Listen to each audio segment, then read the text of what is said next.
Welcome back. We're talking about China's relations with Southeast Asian nations, also known as ASEAN. Still with me, Victor Gao is an international relations expert. Mingjiang is a professor at Nanyang Technological University. Sourabh Gupta is with the Institute for China-ASEAN Studies. And Aisan Oh is with the Pacific Research Center. Let's go to Mingjiang in Singapore. When we look at China's big regional economic initiative, the One Belt, One Road plan, we see that it's involved in many countries, of course, in the region. Let's look at Singapore as an example. Singapore and China are involved in a major transportation project. That's the Singapore-Kunming rail link. How indicative are development projects like that of what China is trying to do in promoting regional peace and stability in the region? Well, the One Belt, One Road initiative, for the Southeast Asia region, the 21st Maritime Silk Road initiative is very attractive to many countries in the region. And we've heard a lot of positive comments and responses to the Chinese initiative. And certainly, every country in the region understands that this is going to benefit their economic development, especially in the long run, because infrastructure developments in Southeast Asia, in many countries in the region, are still quite backward. And Singapore, like many other ASEAN countries, are quite interested in the One Belt, One Road. Not only the Kunming, Singapore railway transport network, but also you have many more projects going on between Singapore and China. For instance, this new government-to-government initiative, the Singapore-Chongqing connectivity initiative. This is a fairly big project. Many other ASEAN countries have similar policy plans or infrastructure projects with China. And in the long run, the One Belt, One Road, especially the Maritime Silk Road program, will make progress over the years. But there's one issue I think we need to keep in mind. You know, for the maximization of economic interests from this Maritime Silk Road initiative, it's always better to implement it or carry it out through multilateral fashion, meaning that China and ASEAN as a group to work together on this initiative. But so far, what we have seen is a lot of projects are undertaken bilaterally between China and individual ASEAN countries. And this is really a regret because if you're talking about like connectivity, for instance, ports, it's always better to have all the major ports in China and ASEAN to be connected. But bilateral cooperation wouldn't maximize that kind of economic benefits. Okay, Aisan, Malaysia is also working closely with China on development projects under the umbrella of the Maritime Silk Road Initiative. For example, we have that port project in the Malacca Straits. Can you tell us more about that? Well, I think the ports between China and Malaysia, these are indeed like the forerunners for the Belt and Road Initiative. Despite differences in South China Sea, for example, Malaysia and China, they work very closely in terms of pairing up their various ports. I think up to now, there are at least, for example, 6 ports in Malaysia and at least 6 other sister ports in China. They are being paired together.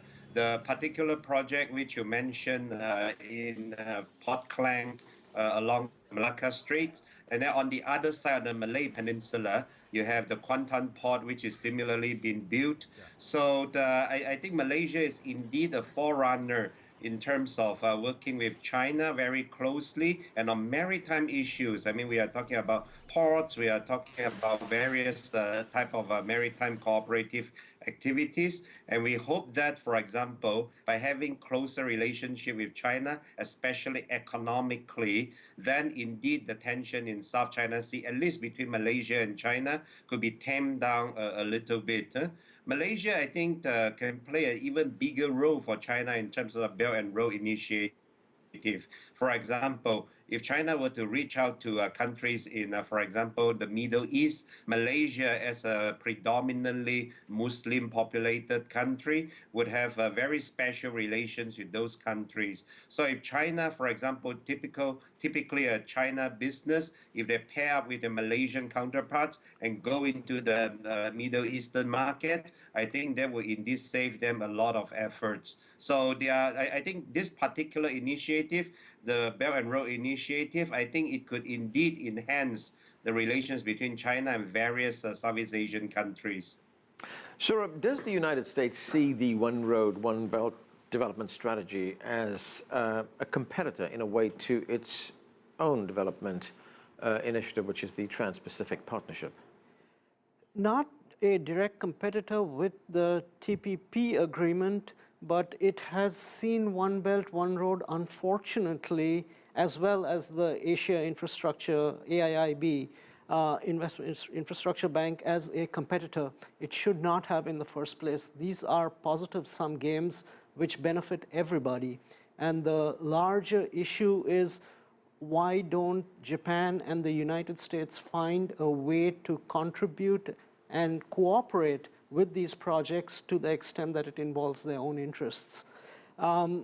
Unfortunately, it has gone down that route because in Washington there's a tendency to view the China relationship through a zero-sum prism, and primarily because of the security contestation. TPP was actually a means, unfortunately, again, to, yes, set new rules in the international trade system, and that's a great thing. But China is willing and ready and capable of sitting within TPP and framing those rules in cooperation with the United States. After all, Vietnam is a member of TPP. Malaysia is a member of TPP. So why wasn't China inside out there? China would have been happy to be inside the tent and happy to frame those regulations and for a next generation 21st century trade agreement.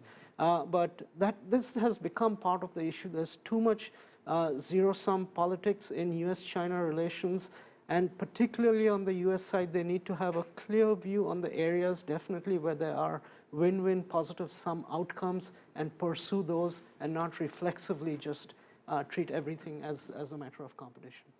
Right, Victor, when we look at these disputes over territory in the South China Sea, does it in any way place obstacles on the development of, China's 21st century maritime Silk Road initiative, the One Belt, One Road initiative? And one other part to my question is, the other side of that is, can initiatives like One Belt, One Road actually promote peace and stability in the region? Well, first of all, the existence of the territorial disputes between China and several other countries involving South China Sea definitely is a problem, and it needs to be addressed very effectively, and the sooner the better.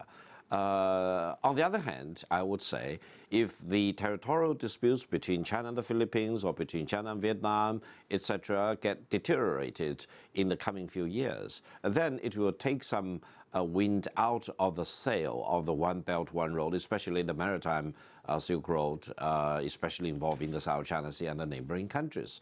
Therefore, I think it gives all the reason to China and all the ASEAN states, especially those with territorial disputes with China in the South China Sea, to redouble our efforts, to recommit ourselves to great initiatives to resolve our territorial disputes. When you want to resolve a territorial dispute, you cannot expect that it will be all win for me and all lose for the other side. You need to really engage with each other and size up the situation, look at all the totality of the evidence, historical backgrounds, etc. In that sense, I would say this arbitration tribunal, which completely disregarded the historical facts involving the South China Sea issue, is wrong. And the fact that it even described the Taiping Island currently in possession by the Republic of China in Taiwan as a reef rather than an island, this is completely ludicrous. On the other hand, I think you talked about the One Belt, One Road. If we think about the past transformation of China's economy over the past 40 years or so, we always tell ourselves, if you want to get rich, build a road, get connected within your province, get connected within China, get connected between China and the rest of the world. That's the time when we want to share our experience, the track record with our neighboring countries. We tell them, if you build up your road, your infrastructure, your connectivity, seaports, airports, high-speed railways, etc., then you will be in a better position to make economic development and achieve a higher level of living standards. We can work together on the common development, and China is eager to work together with the Filipinos, with the Indonesians, the Malaysians, the Myanmars, the Laos, the Vietnamese. This creates a momentum for us to focus on our common interest, and this also redoubles our efforts to address our territorial disputes in a mutually acceptable manner.